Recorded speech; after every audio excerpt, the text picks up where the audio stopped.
En un pueblo con apenas 30 vecinos, un hombre cayó muerto por una escopeta. No fue un accidente, no fue ETA, fue algo peor. Fue alguien que lo conocía.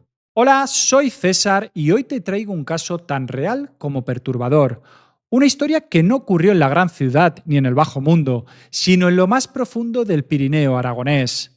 Si te gusta el contenido, ya sabes, suscríbete, deja tu like, coméntame tu opinión al final del vídeo y comparte si crees que merece ser recordado. Aquí abajo tienes también mis redes para conocerme más. Y ahora sí, comencemos.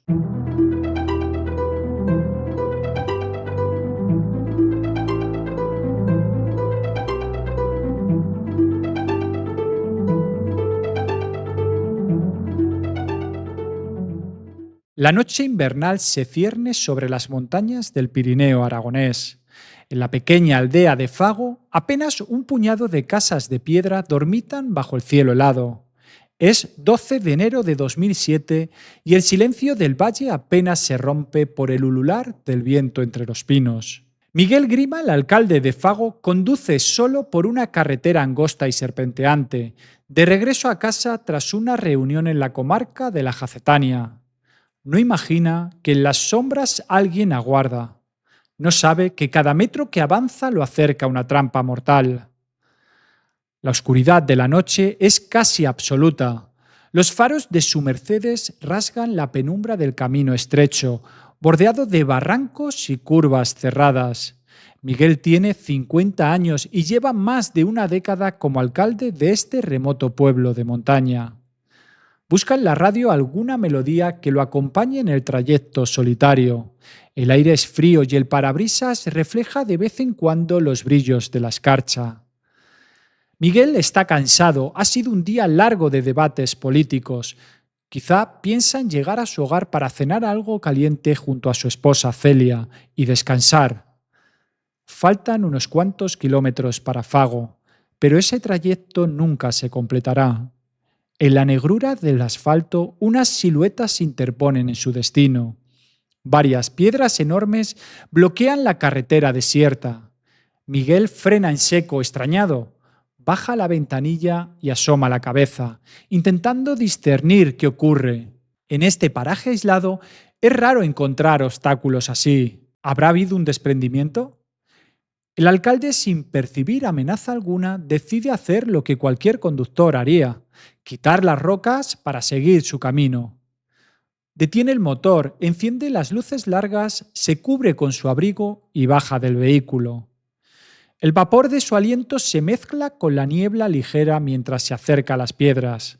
Se agacha, apoya las manos enguantadas sobre la roca fría y entonces el silencio se rompe con un estruendo. Un disparo retumba en la noche, amplificado por los muros del barranco cercano. Miguel Grima se tambalea, un dolor fulminante le cruza el pecho. No llega a ver de dónde ha venido el tiro. Instintivamente lleva sus manos al torso mientras la sangre cálida le mancha la camisa. Antes de poder reaccionar, otro fogonazo ilumina por un instante los árboles. Un segundo disparo, quizás más. El alcalde siente cómo la vida se le escapa en esos segundos eternos. Sus piernas flaquean, cae de rodillas sobre el asfalto húmedo. La soledad de la noche envuelve sus últimos suspiros. En la fría carretera, Miguel Grima queda inmóvil, su cuerpo abatido por postas de escopeta. El oscuro plan de su asesino se ha consumado, una emboscada perfecta en la que las piedras en el camino sellaron el destino del alcalde de Fago. En medio de la nada, bajo las estrellas indiferentes, una figura se acerca con pasos rápidos. Porta una linterna frontal cuya luz blanca brilla en la oscuridad, ocultando su rostro tras el resplandor. Viste ropa oscura de abrigo. Sus botas crujen sobre la gravilla mientras observa el cuerpo tendido de Miguel junto al coche. No hay testigos a la vista, solo el gélido viento que sopla entre los árboles. Con prisa, pero con frialdad, el desconocido arrastra el cuerpo inerte del alcalde, lo toma de las axilas y lo arrastra hacia el borde de la carretera, donde la pendiente desciende abruptamente. Con un empujón, deja caer el cadáver por el talud hacia la maleza que cubre el fondo del barranco. Las zarzas y matorrales abrazan el cuerpo sin vida de Miguel Grima, ocultándolo parcialmente de miradas indiscretas. El asesino se sube al Mercedes del alcalde. El parabrisas se refleja por un instante su luz frontal. Bajo la linterna se intuyen facciones tensas, decididas. El volante está aún tibio por el calor de la calefacción que Miguel llevaba encendida. Gira el coche y lo conduce lejos del lugar, adentrándose en la oscuridad carretera abajo, huyendo con el vehículo de su propia víctima. En cuestión de minutos, el silencio vuelve a reinar en la carretera, a apenas 2 kilómetros de la diminuta localidad de Majones. Solo quedan las rocas esparcidas en el asfalto, algunos vidrios rotos junto a un charco oscuro de sangre y el eco de un crimen que acaba de romper la paz de un pueblo olvidado. Al día siguiente, Fago despertará con la peor de las noticias. Un alcalde ha desaparecido sin dejar rastro en la noche, y pronto se descubrirá que ha sido víctima de un asesinato atroz. Esta es la historia de aquel crimen que conmocionó a Aragón y a toda España. Un relato real de odios enquistados en un pequeño pueblo, de una investigación contrarreloj y de un misterio que aún hoy, años después, deja una estela de dudas. Una narración de ambición, venganza y dolor en medio de las montañas. Bienvenidos al caso del crimen de Fago, donde el tiempo parece haberse detenido en aquella fría noche de enero, pero cuyas consecuencias resuenan hasta hoy. Comencemos por el principio, antes de que los disparos rompieran el silencio. La desaparición del alcalde Miguel Grima, el viernes 12 de enero de 2007. Celia, la esposa de Miguel Grima, espera en casa pacientemente el regreso de su marido. Sabe que Miguel ha ido a Jaca, a unos 50 kilómetros, para un pleno comarcal nocturno con otros alcaldes y concejales de la Jacetania. No era extraño que regresara tarde, estos encuentros políticos podían alargarse. Sin embargo, las horas pasan y Miguel no aparece. La medianoche llega y el alcalde sigue sin dar señales. Celia llama a su teléfono móvil repetidas veces, pero no obtiene respuesta. Quizá no hay cobertura en la carretera de montaña, piensa. O tal vez Miguel decidió quedarse a dormir en casa de algún conocido si se hizo demasiado tarde.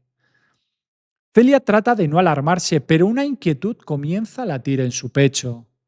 Mientras tanto, en la carretera el Mercedes de Miguel Grima ya no está donde los disparos ocurrieron.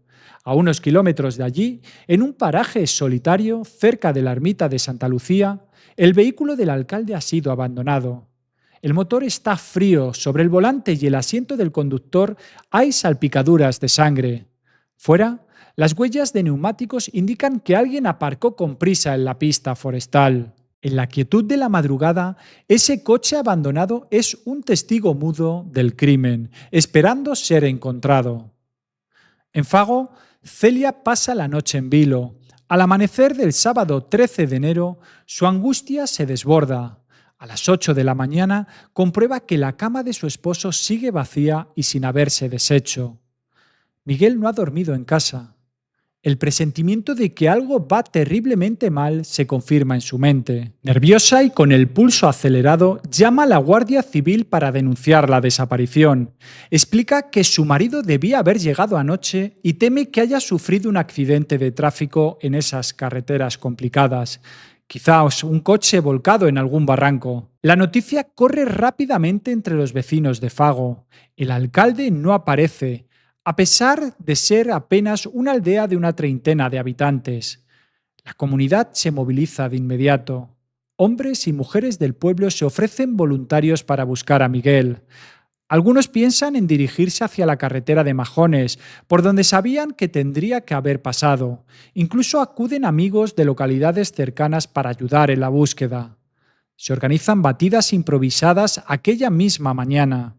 La preocupación es palpable en el aire frío.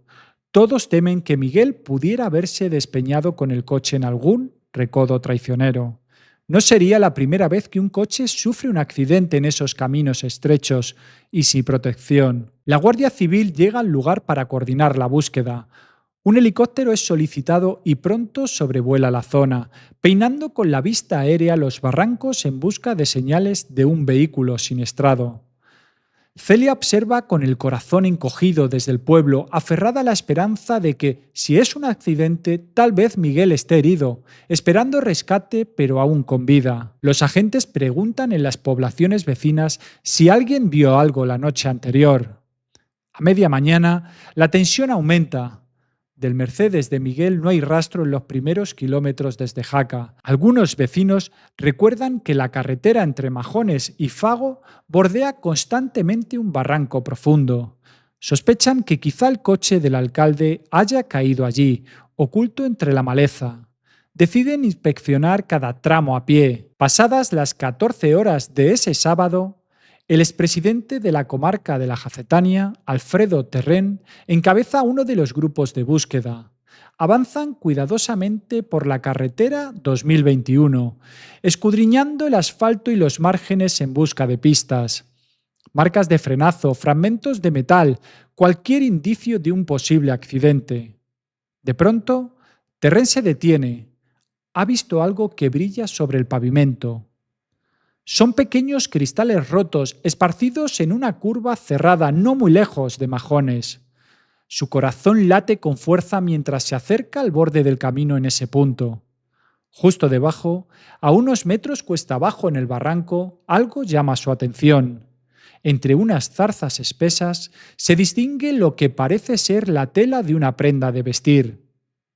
Con un nudo en la garganta, Alfredo Terrén y los demás descienden con cuidado la pendiente. La vegetación araña sus ropas. Al acercarse, la cruda realidad se revela. El cuerpo de un hombre yace entre las zarzas y piedras, inmóvil. El color verde de la chaqueta y la complexión inconfundible no dejan lugar a dudas. Es Miguel Grima. El alcalde ha sido encontrado, pero la escena es mucho peor que un simple accidente de coche. Terrén siente un vuelco en el pecho. Miguel está boca arriba, su rostro pálido y sus ojos entreabiertos mirando hacia nada.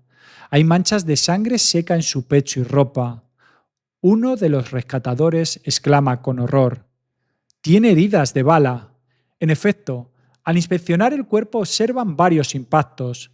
Al menos una herida visible en el torso, a la altura del corazón, y posiblemente más perdigones alojados en el abdomen y el brazo. No son lesiones compatibles con un choque contra las rocas, son heridas de arma de fuego. Ese instante marca un giro escalofriante. Miguel Grima no sufrió un accidente, fue víctima de una emboscada letal. La noticia golpea a todos como un mazazo. Algunos buscan desesperadamente pulso en el alcalde, pero es inútil. Lleva muchas horas fallecido. Su cuerpo está frío. Uno de los guardias civiles aparta la mirada conteniendo la emoción. En un pueblo tan pequeño todos se conocían. Comprender que Miguel ha sido asesinado resulta casi inimaginable. Celia, que aguardaba noticias en el pueblo, recibe la peor de las confirmaciones. Su marido ha aparecido muerto. Un grito ahogado de dolor escapa de sus labios mientras se abraza a familiares y amigos, destrozada. El hallazgo del cadáver de Miguel Griman, tiroteado y arrojado a una cuneta, corre como la pólvora por toda la provincia. Pronto llega a oídos de autoridades regionales y medios de comunicación. Aragón entero queda en shock. ¿Quién podría haber hecho algo así en Fago? ¿Un lugar de apenas 33 habitantes censados? Las primeras informaciones son confusas y aterradoras. En Zaragoza y Madrid circula inicialmente un rumor alarmante. Un alcalde del PP ha sido asesinado cerca del Valle del Roncal, en la frontera con Navarra. En ese momento, recordemos, España aún está conmocionada porque apenas 2 semanas antes, el 30 de diciembre de 2006, la banda terrorista ETA rompió una tregua volando un aparcamiento en Madrid. Algunos, al escuchar alcalde asesinado, piensan en un posible atentado terrorista. La cercanía con Navarra y el hecho de que Miguel fuera del Partido Popular encienden todas las alarmas políticas. Sin embargo, muy pronto las características del crimen de Fago dejan claro que no es el modus operandi de ETA ni de ningún grupo terrorista conocido. Esto no fue una bomba ni un tiro en la nuca con comunicado reivindicativo. Fue una emboscada rudimentaria, pero meticulosamente planificada en un recodo solitario.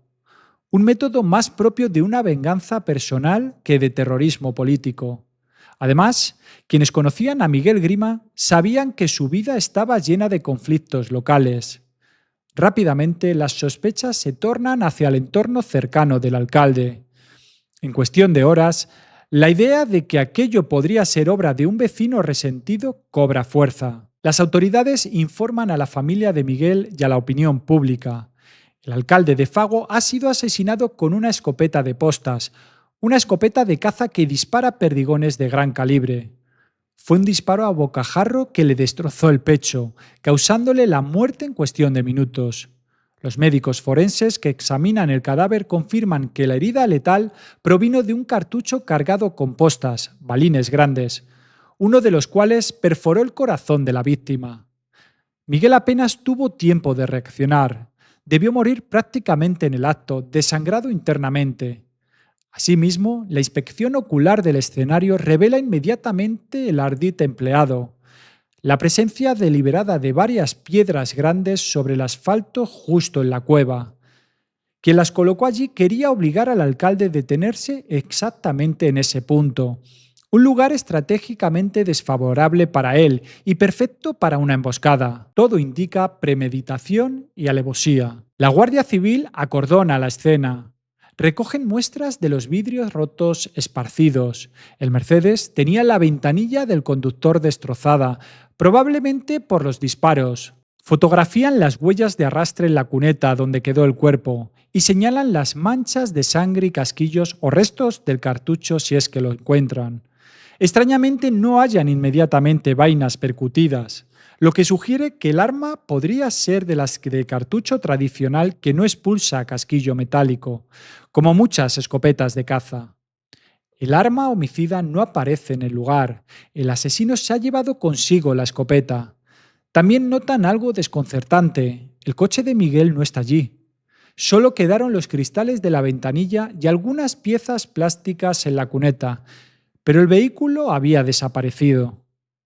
Esto apunta a que el autor, tras disparar, movió el coche del alcalde de la escena, quizás conduciéndolo él mismo para ocultarlo o despistar la investigación. Un testigo inesperado en la noche, mientras los investigadores comienzan sus labores, una pieza clave del puzzle emerge de entre la comunidad. Un testigo que vio algo extraño la noche del crimen. Aquella misma noche del 12 de enero, un poco más tarde del momento en que Miguel fue atacado, otra persona pasó por ese recóndito camino. Se trata del neurólogo vasco Iñaki Ignacio Bidegain, quien junto a su esposa y una niña de 11 años que tenía acogida, viajaba desde San Sebastián hacia Fago. Los Bidegain poseen una casa de descanso en Fago y solían desplazarse los fines de semana.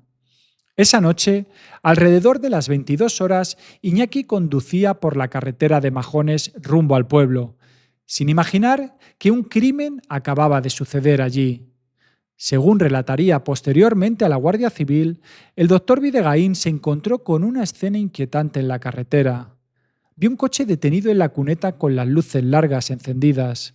Era fácil reconocer aquel vehículo, un Mercedes gris plateado, conocido por todos en la comarca como el coche de Miguel Grima. Extrañado de verlo parado en medio de la oscuridad, Iñaki redujo la velocidad. Su esposa y la niña miraron con curiosidad la puerta del conductor del Mercedes. ¿Estaba abierta o el cristal no estaba? Ya que observaron que la ventanilla estaba hecha añicos. El coche, para más señas, apuntaba en dirección contraria a Fago, es decir, como si estuviera de vuelta hacia Majones. Aquello les resultó raro. ¿Por qué Miguel Grima estaría allí a esas horas, detenido en la cuneta y orientado hacia atrás? Mientras el matrimonio se acerca con su propio vehículo, distinguen algo más. Una persona alta de más de 1,80 emerge de la oscuridad. Lleva puesta una linterna frontal que emite una luz deslumbrante. El haz directo a los ojos impide ver el rostro de ese individuo, dejándolo en penumbra tras la potente lámpara en su frente. La figura levanta una mano con gesto tranquilizador y con voz ronca les indica: No se preocupen, sigan su camino, aquí no pasa nada. Iñaki Vidagaín frena junto al Mercedes, baja un poco su ventanilla y ese hombre repite que todo está bien, que continúen. Aunque la situación es extraña, un coche conocido parado, un desconocido con linterna diciendo que sigan. El tono no suena agresivo. El médico nota que la voz de aquel sujeto es ronca, como de alguien resfriado. Quizás, piensa Vidagaín, Miguel ha tenido un problema mecánico y este hombre ha parado a ayudarle. En la oscuridad, la esposa de Iñaki alcanza a vislumbrar fugazmente una silueta entre el asiento del copiloto del Mercedes. Podría ser Miguel sentado allí, o alguien más. La niña que viaja con ellos inquieta, pero no comprende bien qué ocurre. Vidagaín decide no inmiscuirse más. No reconoce al hombre de la linterna. Fago es pequeño, pero ellos, al ser de fuera, no conocen a todos los vecinos por sus voces o estaturas, y la luz impide ver la cara. Como el propio Iñaki no era especialmente amigo de Miguel Grima, tan solo lo conocía de vista y de alguna reunión vecinal, no insiste. Al no percibir peligro inmediato y ante la indicación de aquel individuo de que no pasa nada, el doctor sigue conduciendo. El Mercedes de Miguel queda atrás, con sus luces aún iluminando la noche, y la misteriosa figura de más de 1,80 m se pierde nuevamente en la oscuridad tras ellos. Ninguno de los ocupantes del coche se imagina que acaban de toparse cara a cara con el escenario de un asesinato. Continúan hasta Fago y se van a dormir, sin sospechar que Miguel Grima ya estaba muerto en ese momento, posiblemente dentro de su propio coche o recién abandonado en el barranco. A la mañana siguiente, cuando la noticia del alcalde desaparecido se difunde, Iñaki Vidagaín conecta los puntos horrorizado.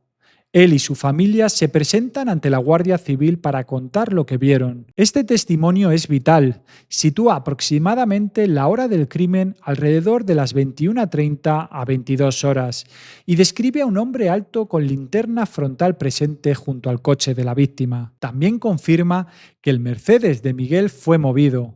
Estaba en la cuneta y en dirección contraria al pueblo, y su ventanilla rota ya a esa hora. La voz ronca del desconocido podría indicar que el asesino intentó disfrazar su voz o que estaba acatarrado, pero en cualquier caso demuestra que tuvo sangre fría para ahuyentar a curiosos inmediatamente después de cometer el crimen. La descripción física: varón alto, más de 1,80 m, complexión fuerte. Quedará grabada en los investigadores. En Fago y sus alrededores pocos hombres alcanzan esa estatura. Además, la idea de la linterna frontal llama la atención a los agentes, sugiere planificación. No es casual llevar una linterna atada a la cabeza para que no te vean la cara y al mismo tiempo iluminar el entorno de trabajo nocturno. Claramente el asesino fue preparado con equipo para actuar en la oscuridad sin ser reconocido. También es un indicio sobre el posible autor.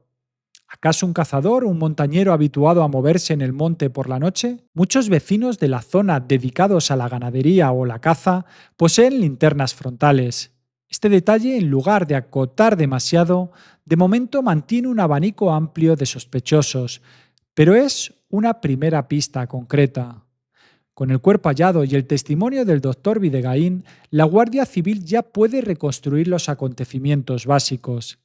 Miguel Grima fue víctima de una emboscada cuando regresaba a Fago entre las 21:30 y las 22 del 12 de enero. Alguien bloqueó la carretera con rocas en una curva pronunciada. Miguel paró, bajó del coche y fue sorprendido a quemarropa por disparos de escopeta. Luego el asesino apartó el cadáver y se llevó el Mercedes, que más tarde abandonó en otro lugar para ganar tiempo y dificultar la búsqueda. Este grado de frialdad y cálculo hace pensar que el autor podría ser alguien del entorno, tal vez un vecino que conocía bien los movimientos del alcalde y el terreno. El descubrimiento de que Miguel Grima ha sido asesinado desata una tormenta mediática y policial sobre la tranquila Fago, donde la víspera reinaba la calma rural. Ahora hay furgonetas de televisión, periodistas llegando desde Madrid y Zaragoza y decenas de guardias civiles desplegados. En cuestión de horas, todos los habitantes de Fago se convierten en potenciales sospechosos para la opinión pública. Los titulares de la prensa hablan de un pueblo enfrentado a su alcalde y comparan la situación con la obra Fuentovejuna, aquella historia en la que todo un pueblo se confabula para matar a un tirano. ¿Ha ocurrido algo semejante en el Pirineo aragonés? ¿Es Fago un Fuentovejuna moderno donde los vecinos, hartos del alcalde, actuaron colectivamente para eliminarlo? Estas conjeturas, si bien son en parte sensacionalismo periodístico, no surgen de la nada. Se sabe que Miguel Grima no era un alcalde querido por todos. De hecho, era bastante odiado por un sector de sus administrados. Ahora, ese odio latente cobraba una dimensión siniestra. Para entender las raíces de este crimen, hay que retroceder unos años en la vida del pueblo y del propio Miguel Grima. Miguel José Grima Macià había llegado a la alcaldía de Fago en 1995. Aunque se presentó en la lista del Partido Popular, en realidad era un independiente, un hombre venido de fuera, que buscaba tranquilidad en el Pirineo y regentaba una pequeña casa rural para turismo. Al asumir la alcaldía con energías, pronto empezó a tomar decisiones controvertidas que chocaron con las costumbres locales. Fago es un pueblo diminuto. En 2007 tenía oficialmente 33 vecinos, pero en invierno apenas una docena residían allí de continuo. Sin embargo, la gestión municipal de Grima fue de todo menos apacible. Miguel se involucró también en la Mancomunidad Forestal Ansofago, un organismo que administra los bosques de ambos pueblos vecinos. Esa posición le dio influencia sobre el aprovechamiento de los montes y también generó roces. Uno de los mayores conflictos surgió cuando Miguel reactivó una reclamación histórica de tierras. Fago, cuyo término municipal era ridículamente pequeño, solo el casco urbano, reclamaba casi 3.000 hectáreas de monte que administraba el vecino municipio de Anso desde el siglo XIX. Grima impulsó este deslinde pocos años después de ser alcalde, buscando que Fago gobernase esas tierras como propias. Esto tensó la convivencia en todo el valle. Los ansotanos se opusieron frontalmente y paradójicamente incluso algunos fagüeños vieron aquello con recelo, pues temían enfrentamientos mayores.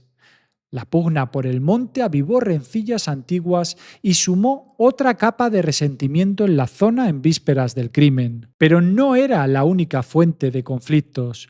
La gestión de Miguel Grima se caracterizó por mano dura y un estilo autoritario que muchos tildaban de caciquil. Al ser Fago un concejo abierto donde teóricamente los vecinos votaban las decisiones municipales en asamblea, estas prácticas autoritarias generaron fuerte oposición. Durante los 3 años anteriores al asesinato, se acumuló un volumen asombroso de disputas, pleitos y enfrentamientos en torno al ayuntamiento. De hecho, Miguel Grima llegó a acumular 40 denuncias en su contra interpuestas por vecinos. Las quejas iban desde irregularidades administrativas hasta abusos de autoridad. Hubo incluso incidentes violentos. En una ocasión, Miguel fue condenado por un juzgado a pagar una multa equivalente a 32 días de salario por haber amenazado y maltratado a 2 habitantes del pueblo en una acalorada discusión. Era evidente que la relación con parte de su comunidad estaba rota. Algunos ejemplos ilustran esas tensiones cotidianas. Grima mantenía un pleito con el dueño del único bar de Fago. El alcalde le exigía pagar 375 euros anuales para colocar una pequeña terraza frente al local. En un pueblo tan pequeño, esa tasa se consideraba desmesurada y casi una afrenta, lo que llevó a choques entre Miguel y el tabernero. Otro conflicto notorio fue con su antiguo amigo y vecino, Santiago Mainar, un guarda forestal y ganadero. En una ocasión, Mainar decidió desviar o apropiarse de una tubería de agua pública para beneficio de su finca. Miguel, como alcalde, le denunció por ello. A partir de entonces, la enemistad entre ambos fue abierta. Años atrás habían sido compañeros e incluso Mainar lo apoyó para llegar a la alcaldía, pero ahora se enfrentaban con ferocidad en cada asunto. Miguel Grima también tomó medidas que incomodaron a muchos. Vigilaba las actividades en el pueblo con celo, multas, permisos, denuncias constantes. Sus detractores decían que le gustaba imponer su criterio a toda costa y que usaba el poder municipal para ajustar cuentas personales. Había vecinos que literalmente no lo podían ni ver. Por otro lado, tenía sus defensores, una parte del pueblo, minoritaria pero fiel. Le respaldaba en las elecciones porque veían en él a un gestor firme que movía cosas. Por ejemplo, Miguel promovió mejoras turísticas, arregló algún camino y por supuesto estaba ese empeño suyo de ampliar el término municipal que algunos consideraban justo. Fago estaba fracturado en dos bandos irreconciliables, grupitos de vecinos enfrentados, unos con el alcalde y otros contra él.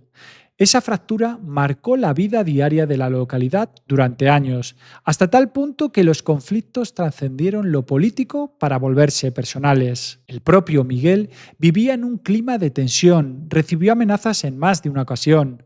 En 2004, alguien llegó a manipular los frenos de su coche, un acto intimidatorio gravísimo que por poco no le cuesta un accidente mortal.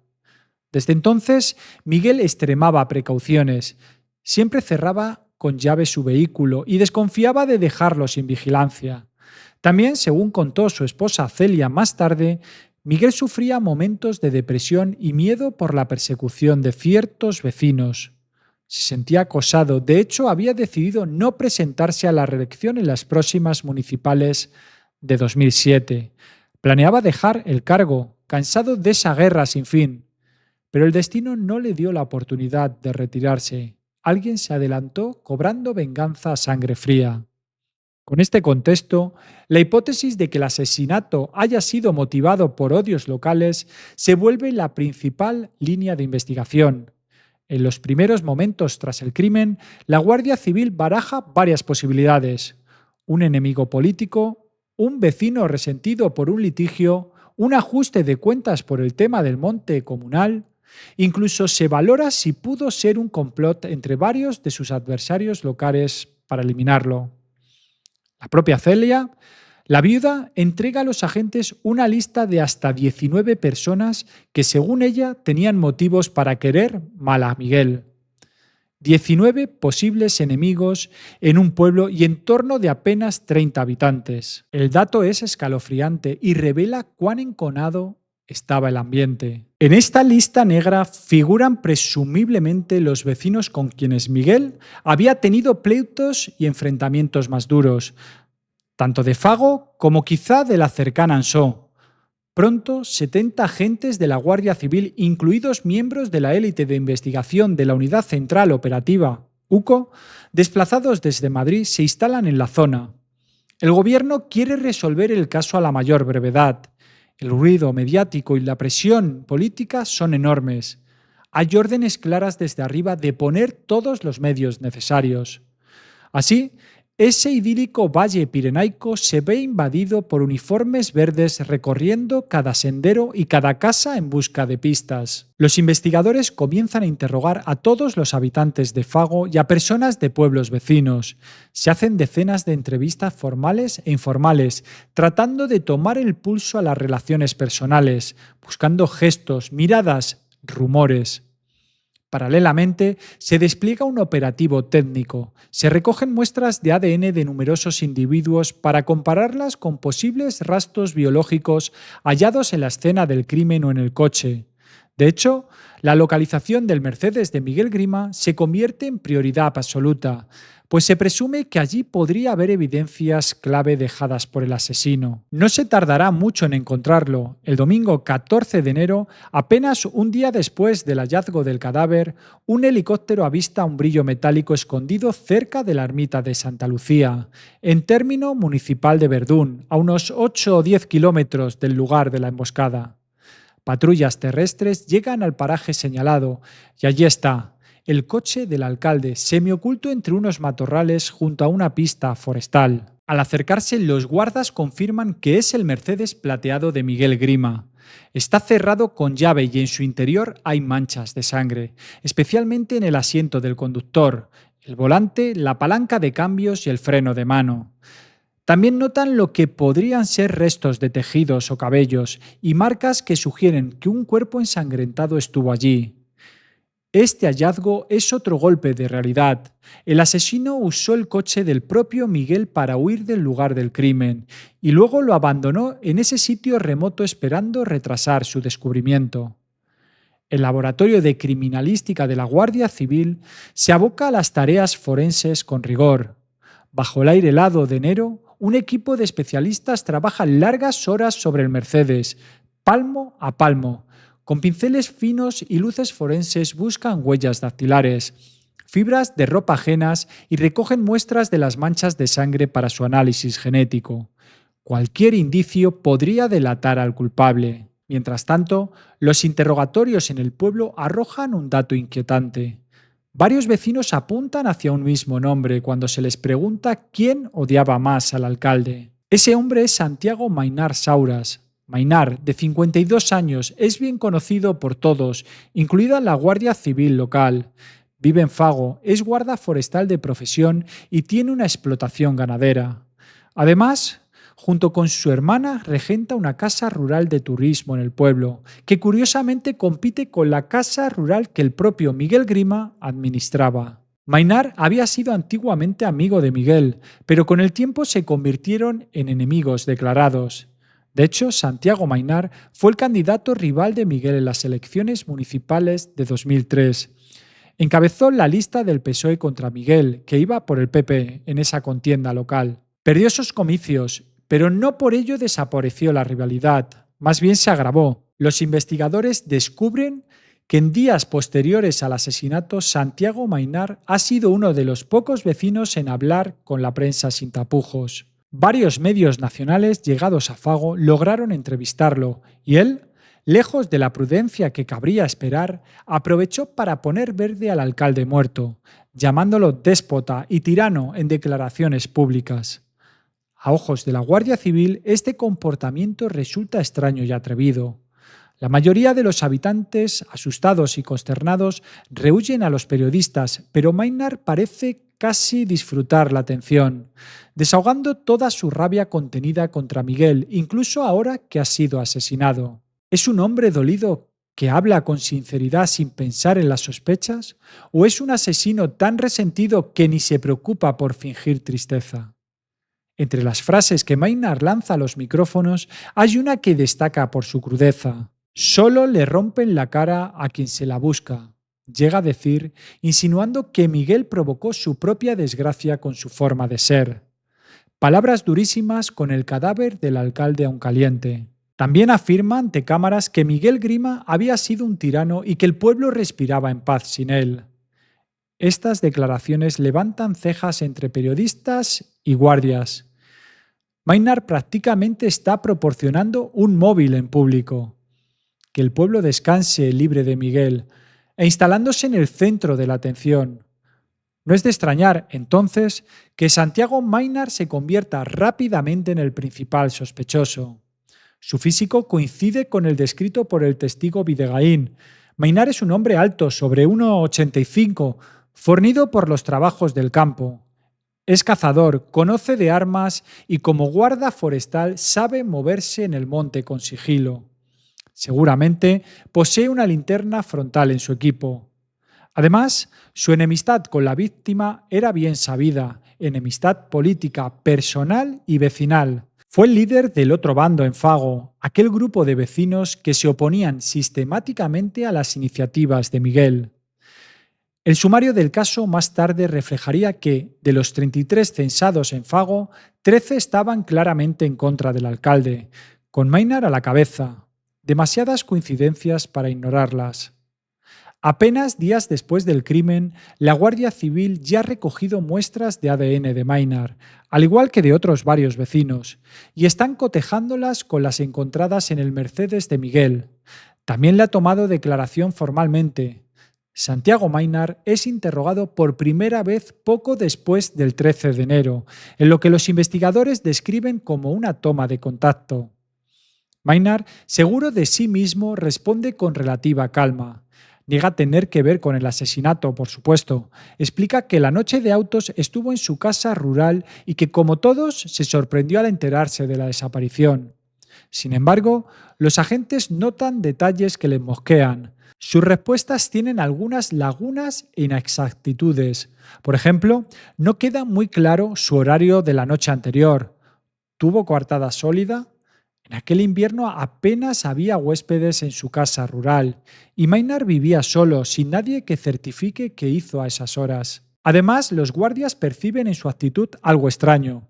No muestra tristeza por la muerte de su vecino, más bien cierta frialdad e incluso alivio mal disimulado. En un segundo interrogatorio, más en profundidad a medida que pasan los días, las contradicciones de Maynard aumentan. Los investigadores comienzan a acorralarlo con preguntas más directas. Detalles sobre sus movimientos, sobre si conoce la zona de Majones, si salió a cazar recientemente, etc. Maynard se pone algo nervioso. Aunque sale en libertad tras estas entrevistas, pues aún no hay pruebas concluyentes, la sombra de un tricornio invisible, es decir, la vigilancia de la Guardia Civil, empieza a seguir sus pasos día y noche. Los agentes sospechan fuertemente de él, pero necesitan evidencia sólida para proceder a una detención oficial y presentarlo ante el juez. Los esfuerzos del laboratorio finalmente dan frutos. A finales de enero de 2007 llega el resultado del análisis genético. El ADN de Santiago Maynard aparece entre las muestras tomadas en el coche de Miguel Grima. En concreto, trazas biológicas suyas, restos de piel o fluidos, se detectan mezcladas con la sangre del alcalde en el volante, la palanca de cambios y el freno de mano del Mercedes. Esto implica que Maynard estuvo dentro del vehículo tras el asesinato, muy probablemente conduciéndolo, dado que Miguel siempre cerraba con llave su coche y no dejaba entrar a quien desconfiaba, y con Maynard desconfiaba plenamente desde hacía tiempo. Esa presencia de ADN no tiene explicación inocente. Maynard jamás habría tenido acceso normal a conducir el coche de Miguel. La única explicación lógica es que lo hizo la noche del crimen. Además, los peritos han encontrado residuos de disparo, partículas de pólvora en las manos o ropa de Maynard, indicio típico de quien ha disparado un arma recientemente. Estas partículas, recogidas quizás cuando fue interrogado por primera vez, refuerzan la incriminación. Con esas pruebas contundentes en la mano, la Guardia Civil ya no duda. El 1 de febrero de 2007 el caso da un vuelco definitivo. El laboratorio confirma la implicación de Maynard y los mandos policiales autorizan su arresto. A la mañana siguiente, 2 de febrero de 2007, un grupo de guardias se dirige a Fago. Todavía el sol no asoma cuando llegan a la puerta de la casa rural de Maynard. Este sale de su casa, quizás se disponía a atender el ganado, o tal vez ya presentía lo que venía, y se topa con los agentes. «Buenos días, Santiago. Somos de la Guardia Civil. Tenemos que llevarte con nosotros», dicen con formalidad, pero con firmeza. Maynard no se inmuta demasiado. Según se ha sabido, esbozó una media sonrisa irónica y declaró: «Ya sé a lo que venís». No puso resistencia alguna. Sabe que lo han estado vigilando y probablemente intuye que han encontrado algo contra él. Lo trasladan inmediatamente al cuartel para tomarle declaración como detenido por sospechoso de asesinato. La presión sobre Maynard es máxima. Este es un momento crucial y los investigadores lo saben. Necesitan que confiese, pero tiene que hacerlo bien. Durante horas lo interrogan confrontándolo con las pruebas. «Tu ADN está en el coche de Miguel, Santiago. Explícanos cómo llegó ahí. Encontramos partículas de pólvora en tus manos. Sabemos que tenías problemas con él». Al principio Maynard niega, intenta dar explicaciones vagas. «Ese coche lo he tocado alguna vez en el pueblo, quizá en alguna ocasión Miguel me llevó», sugiere, pero pronto queda claro que es mentira. Nadie lo vio jamás conducir el Mercedes y Miguel no lo dejaba entrar en su coche precisamente por desconfianza. La tensión en la sala de interrogatorios se corta con cuchillo. Maynard, hombre de carácter férreo, resiste un tiempo manteniendo su inocencia, pero las evidencias lo van cercando. Pasan 12 horas de intensas preguntas, silencios largos y embates psicológicos. Los guardias intercalan dureza con astucia. Uno le recuerda los hechos fríamente, otro le habla casi con comprensión, diciéndole que quizá fue un arrebato y lo entenderán si lo cuenta. Hasta que finalmente Santiago Maynard se quiebra. Sus hombros se hunden ligeramente. Suspira hondo y con voz temblorosa comienza a narrar lo sucedido. Es una confesión prolija y coherente, tal como luego lo describirían los agentes presentes. Maynard habla y habla, liberando al fin todo lo que tenía guardado. Cuenta que actuó solo, que llevaba tiempo rumiando la idea de quitar de en medio a Miguel Grima porque, en sus palabras, era un tirano y había que acabar con sus abusos. Afirma que la noche del 12 de enero lo planificó todo. Sabía que Miguel regresaría de Jaca sobre las 9 o 10 de la noche, así que fue antes a colocar las piedras en la curva donde lo esperó oculto. Tenía preparada una escopeta del 12, una escopeta de caza, cargada con cartuchos de postas. Explica que consiguió el arma tiempo atrás y que no estaba registrada a su nombre. Sería un arma ilegal, por eso también luego le caería la acusación de tenencia ilícita. También llevaba la linterna frontal para moverse en la oscuridad sin delatar su rostro. Maynard detalla con estremecedora franqueza cómo perpetró la emboscada. Se escondió entre unos arbustos a unos metros de la carretera y aguardó con el arma cargada. Cuando el coche de Miguel se detuvo por las piedras y el alcalde salió, él apuntó con la escopeta, lo tuvo en la mira un instante bajo la débil luz de los faros y disparó. El primer tiro acertó de lleno. Miguel cayó. Puede que se moviese aún, por lo que Maynard le asestó un segundo disparo para asegurarse. Luego, con el corazón acelerado pero decidido a completar su plan, arrastró el cuerpo fuera de la vista, despejando la carretera. Temía que alguien más pasara pronto, y de hecho, alguien pasó, como sabemos. Rápidamente subió el cadáver al asiento del copiloto del Mercedes. Así explica que el testigo viera a alguien sentado al lado, y él mismo se puso al volante. Iba a alejar el coche de allí para entorpecer la investigación, pero justo en ese momento aparecieron las luces del coche de Vidagaín. Maynard relata cómo improvisó. Se puso la linterna en la frente, salió al paso y fingió voz ronca para engañar a los recién llegados, diciéndoles que no pasaba nada. Una vez que esa familia se marchó sin sospechar la verdad, Maynard prosiguió. Condujo el Mercedes con el cadáver de Miguel a bordo por caminos que conocía bien. Se internó por un desvío forestal y avanzó unos cuantos kilómetros hasta un punto escondido cerca de Verdún. Allí se deshizo del cuerpo, abrió la puerta del copiloto y dejó caer a Miguel por un terraplén corto, entre la maleza. Posiblemente, aunque Maynard confesó arrastrarlo en la cuneta original, es probable que también manipulara el cuerpo después. En cualquier caso, el cuerpo fue encontrado en la primera cuneta, así que es posible que tras alejarse de él, decidiera regresarlo cerca del punto inicial. Este detalle nunca quedó del todo claro públicamente. Luego estacionó el coche como pudo entre los matorrales, junto a la ermita de Santa Lucía y lo apagó. Cerró con llave para simular que Miguel lo había dejado voluntariamente, o simplemente por costumbre. Allí mismo, en la soledad de la noche cerrada, inició su largo regreso a pie. Maynard caminó a través de las montañas campo a través durante horas bajo el frío intenso para volver a Fago sin ser visto. Según su confesión, tardó unas 4 horas en llegar a casa. Era de madrugada cuando, agotado pero meticulosamente limpio de pruebas incriminatorias, salvo las que la ciencia hallaría después, se metió en la cama intentando actuar con normalidad al día siguiente. Los agentes escuchan esta narración con una mezcla de alivio y asombro. Maynard, el hombre que hasta hace poco negaba todo, ahora está contando detalles que solo el asesino podía conocer. Por ejemplo, menciona el sitio exacto desde donde disparó y la posición en que cayó la víctima. Habla del recorrido que hizo con el coche y dónde lo dejó.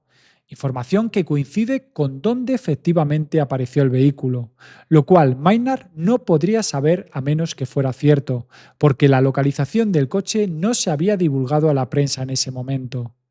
Menciona también cómo colocó las piedras de cierto tamaño, cómo llevaba la linterna, detalles nunca revelados públicamente.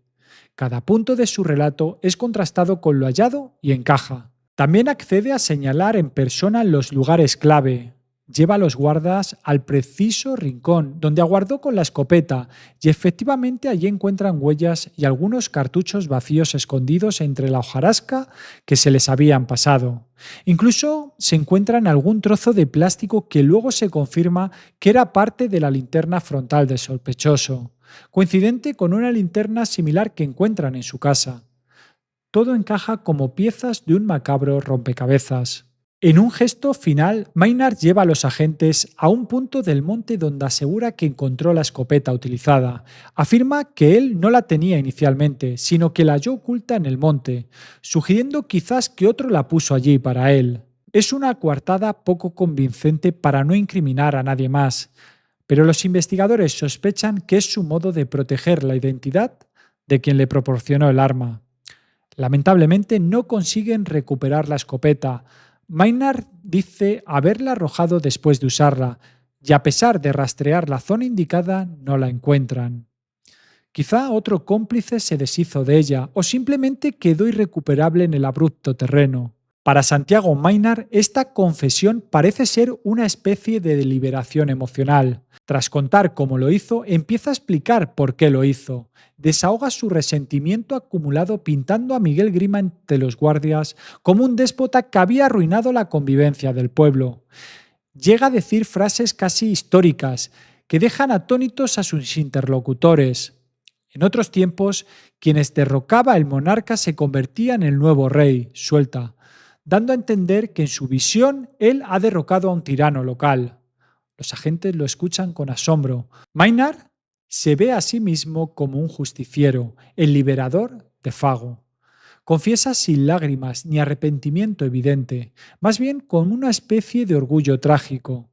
En un momento enfatiza: «Lo maté para que el pueblo descansara», casi las mismas palabras que había dicho a la prensa, pero ahora con una admisión directa de su motivo. Consideraba que le estaba haciendo un favor a la comunidad librándola de Miguel Grima. La declaración de Santiago Maynard es transcrita cuidadosamente y firmada. Ha admitido ser el autor del asesinato y ha implicado únicamente a sí mismo. Con esto, la pesadilla parece llegar a su fin para la Guardia Civil.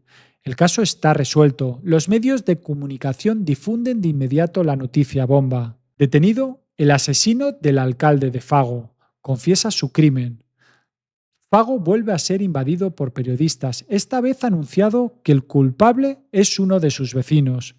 Muchos españoles enganchados al caso por la gran cobertura mediática sienten cierto alivio. Ya hay una explicación clara. No fue ETA ni un complot misterioso de un pueblo entero. Fue un hombre con un odio personal. En el pueblo de Fago, sin embargo, la tensión no desaparece del todo. Por un lado está la sorpresa y alivio de que el crimen tenga nombre y apellidos, Santiago Maynard, pero por otro lado la idea de que actuara solo no convence a todos. En los días posteriores, en corrillos discretos, algunos se preguntan si alguien le ayudó o indujo. Sin embargo, de momento la investigación oficial se cierra en él. De hecho, tras la confesión de Maynard, los altos mandos deciden que es hora de dar por concluido el operativo masivo. Los 70 agentes extras regresan a sus cuarteles de origen. Los políticos también se desentienden, satisfechos de que el escándalo no vaya más. Un asesino confeso, móvil personal, caso aislado. Fago intenta volver a la normalidad, pero ¿cómo hacerlo? En un pueblo tan minúsculo, de pronto uno de los vecinos más conocidos resulta ser el homicida del alcalde. Los vecinos sienten una mezcla de emociones: pena por la muerte de Miguel, alivio de que no todos estén bajo sospecha, pero también inquietud por la imagen que de ellos se ha dado. De hecho, un grupo de personas vinculadas a Fago expresa públicamente su repulsa por el asesinato y critica duramente el sensacionalismo con que algunos medios lo retrataron como un pueblo entero de conspiraciones.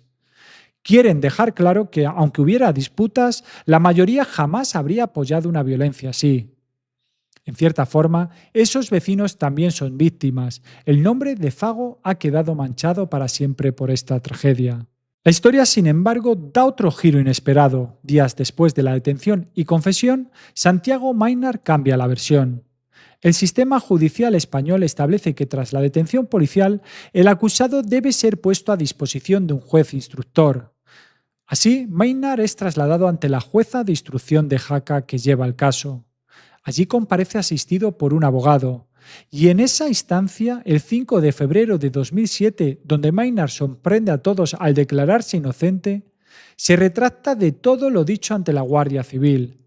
Alega ante la jueza que su confesión fue falsa, que la hizo bajo presión y que realmente él no mató a Miguel Grima.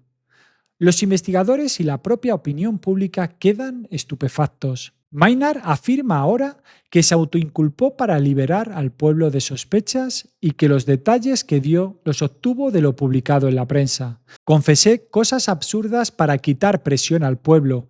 Llega a justificarse presentándose nuevamente como un salvador dispuesto a sacrificarse. Según esta nueva versión, se habría inventado toda la historia solo para que los guardias dejasen en paz a los demás vecinos, porque supuestamente los estaban acosando. Esta retractación activa inmediatamente las alarmas en los procedimientos legales. Sin una confesión válida ante el juez, el caso debe sustentarse en las pruebas. Afortunadamente, las evidencias forenses siguen ahí. ADN, restos de pólvora, contradicciones. Todo apunta a Maynard, incluso sin su confesión. A pesar de que él ahora se diga inocente, el juez decreta prisión provisional para él, dada la gravedad del delito y el riesgo de fuga. Santiago Maynard ingresa en la prisión de Zuera, Zaragoza, mientras se instruye el sumario. Comienza así una larga fase de investigación judicial que tomará más de 2 años hasta llegar a juicio. Entretanto, en Fago, la vida no vuelve a ser la de antes. Miguel Grima es enterrado en medio de multitud de autoridades, vecinos de toda la comarca y una gran atención mediática. Muchos de aquellos que en vida lo criticaron se presentan ahora en los homenajes póstumos, porque al fin y al cabo nadie esperaba un final así. Celia, la viuda, permanece en el pueblo fiel a su hogar a pesar del vacío dejado por su esposo. Es una presencia digna, que carga con la memoria de Miguel entre vecinos que saben de las polémicas pero que respetan su dolor. La plaza del pueblo y el ayuntamiento que Miguel presidió ya no son los mismos. Hay un alcalde interino, Enrique Barcos, un vecino que asume temporalmente y una sensación de sorda tristeza en el ambiente. La división vecinal, aunque latente, queda en suspenso ante la tragedia. Incluso los más acérrimos enemigos de Miguel condenan sin reservas el asesinato. Nadie públicamente defiende a Maynard por lo que hizo, aunque en privado algunos entienden sus motivos. Pero entender no significa aprobar. Cruzar la línea de la violencia los ha horrorizado a todos. Sin embargo, con el paso de los meses empiezan a surgir dudas e incógnitas. ¿De verdad Maynard actuó completamente solo?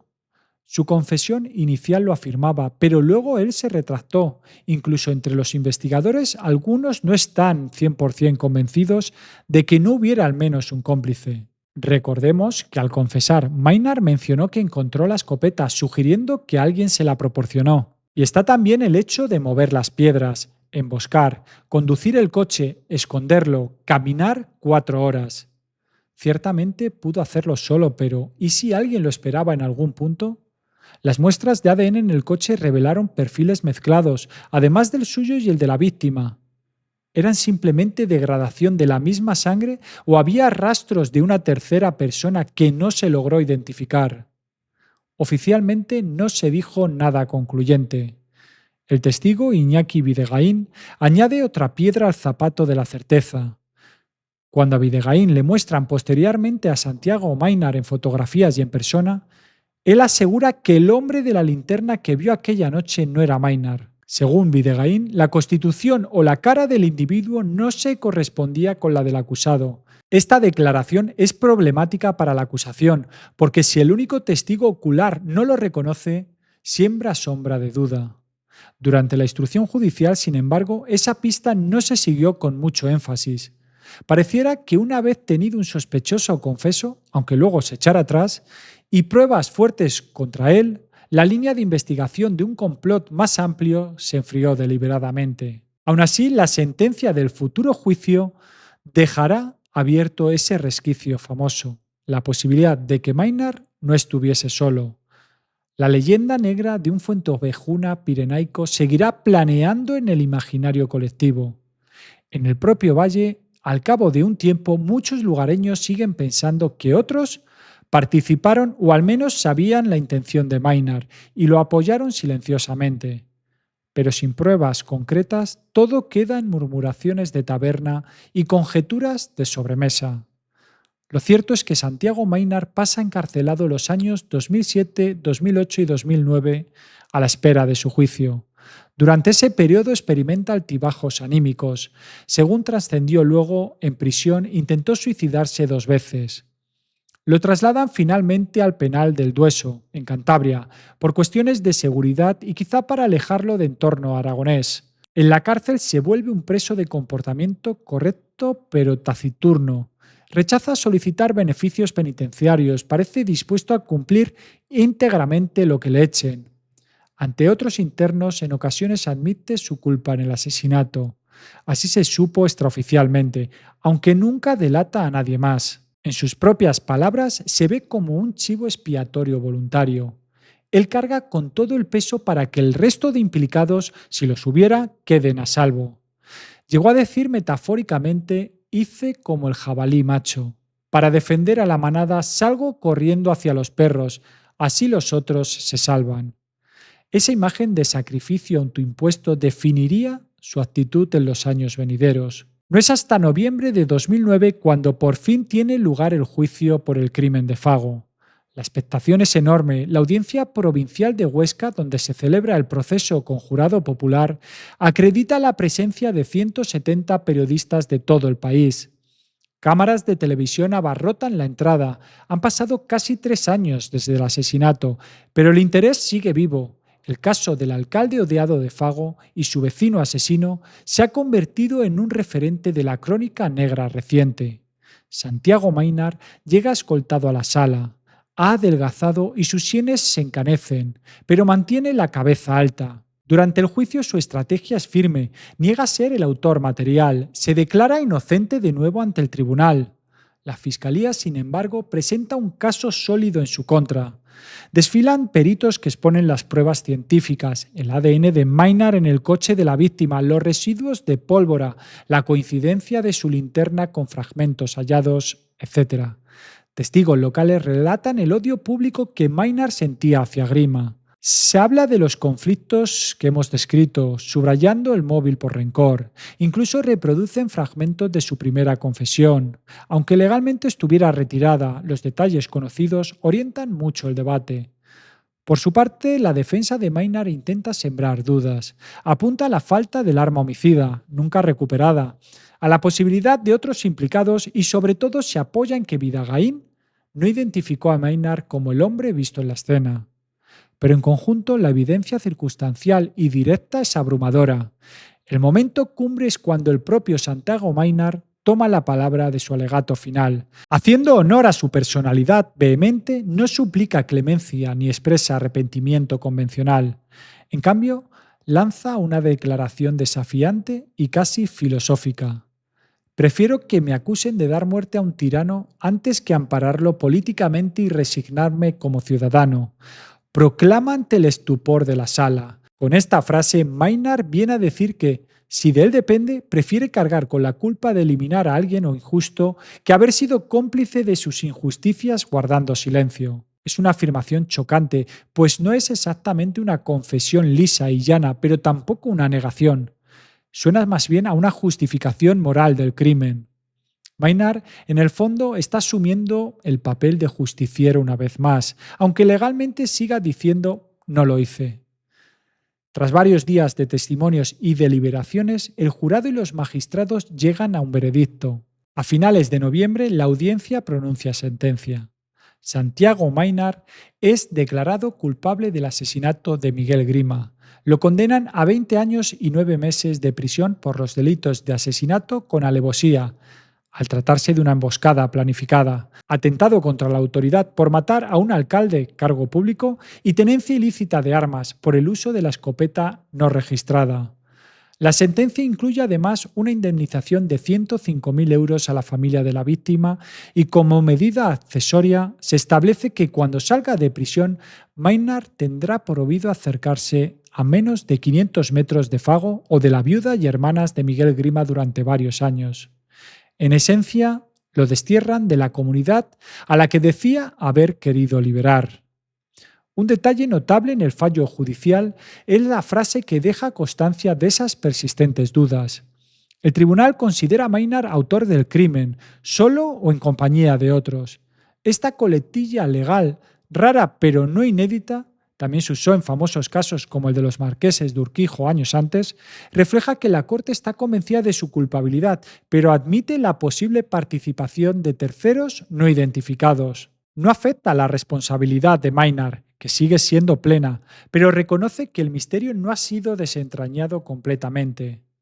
Cuando se lee la sentencia, Maynard permanece impasible, no hay llanto ni rabia visible en él.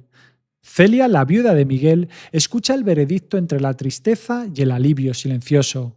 Para ella, esos casi 3 años han sido de dolor y también de temor, temiendo que la influencia de Maynard en la comarca pudiera dejar el caso impune. Ahora ve justicia, al menos en parte, aunque la alusión a otros en la sentencia quizás le haga preguntarse si todos los que acosaron a su marido han pagado por ello. El capítulo judicial no termina ahí. Maynard interpone un recurso de casación ante el Tribunal Supremo, buscando anular o reducir la condena. Pero en octubre de 2010 el Supremo confirma íntegramente la sentencia. No hay errores apreciables en el proceso. Las pruebas fueron válidas, el veredicto sólido. Se cierra así oficialmente el caso Fago en los tribunales. Santiago Maynard Sauras es y será el único condenado por el asesinato del alcalde. Tras el juicio, el nombre de Fago dejó de copar titulares, pero las cicatrices permanecieron tanto en el pueblo como en todos los involucrados. La pequeña localidad pirenaica nunca volvió a ser igual. Muchos vecinos se marcharon en años posteriores, incapaces de seguir viviendo en un lugar tan marcado por el odio y la tragedia. La población que rondaba la treintena en 2007 disminuyó aún más. Hoy son menos de 20 habitantes los que quedan empadronados. El caso espantó a algunos potenciales nuevos pobladores y congeló la vida comunitaria. El tiempo parece haberse detenido en Fago, con sus calles silenciosas y vacías, como congeladas en aquel invierno perpetuo. Celia, la viuda de Miguel Grima, siguió residiendo en Fago, aferrada a la memoria de su marido y a su hogar. Ha visto pasar las temporadas, ha visto cómo otros han intentado rehacer la convivencia. Afuera de su casa, la misma donde Miguel partió aquella tarde fatídica, quizá aún florecen en primavera los geranios que él plantó. Pero falta su risa, sus pasos, incluso sus discusiones que daban vida al pueblo. Celia vive con la ausencia a cuestas, encontrando fortaleza en seguir adelante, en honrar el recuerdo de Miguel a pesar de todo lo que se habló de él. Santiago Maynard, por su parte, permanece en prisión. Con los años mantuvo su postura de no pedir favores ni reducciones. En 2022 alcanzó 3/4 partes de su condena cumplidas, lo que le habría permitido solicitar el tercer grado o incluso la libertad condicional anticipada. Pero rehusó hacerlo. Comunicó a través de sus abogados que prefería cumplir la pena íntegra, hasta el último día. Es como si ese encarcelamiento voluntariamente aceptado fuese, en su mente, parte de su misión o su penitencia. Los funcionarios de la prisión del Dueso relatan que Maynard es un recluso tranquilo, casi siempre reservado, que no causa problemas. Quiere pasar desapercibido y cumplir los años que le quedan, dicen. Si nada cambia, saldrá en libertad en 2027, ya con 72 años de edad. Habrá pasado 2 décadas entre rejas, tiempo de sobra para reflexionar, para arrepentirse o aferrarse aún más a sus convicciones. ¿Qué pensará hoy en sus silencios aquel hombre que se creyó el liberador de Fago? Solo él lo sabe y tal vez algún día lo cuente. Entretanto, la vida siguió en la comarca. Las autoridades aragonesas años después reconocieron legalmente el derecho de Fago sobre aquellas tierras comunales disputadas que se mencionaban como telón de fondo del conflicto. El Tribunal Supremo de 2018 otorgó a Fago la titularidad de los montes cuya reclamación tensó tanto la convivencia en tiempos de grima. Fue una victoria administrativa póstuma para Miguel, que ya no estaba allí para verla. Quizá de haber vivido aquello le habría alegrado. Al fin su pueblo obtenía lo que él tanto peleó. Pero es una victoria agridulce porque llegó demasiado tarde y a un coste humano irreparable. El crimen de Fago quedó inscrito en la historia negra de España como un caso paradigmático de odios vecinales llevados al extremo. Es difícil borrar de la memoria colectiva la imagen de esas piedras en la carretera al anochecer, el sonido de los disparos resonando entre los montes o la del alcalde apareciendo muerto en una cuneta helada. Historias así sacuden los cimientos de cualquier comunidad, más aún de una tan pequeña, mostrando cómo la realidad puede superar a la ficción más sombría. La historia que hemos narrado hoy es real. Duele precisamente porque sucedió de verdad. No hay alivio fácil en su final. No hay vencedor, solo una pequeña comunidad fracturada y dos familias destruidas por la violencia. Repasar este caso, sentimos la tensión de la intriga, la indignación ante la injusticia y la profunda tristeza de las consecuencias, porque al final el tiempo borra huellas, pero no la verdad.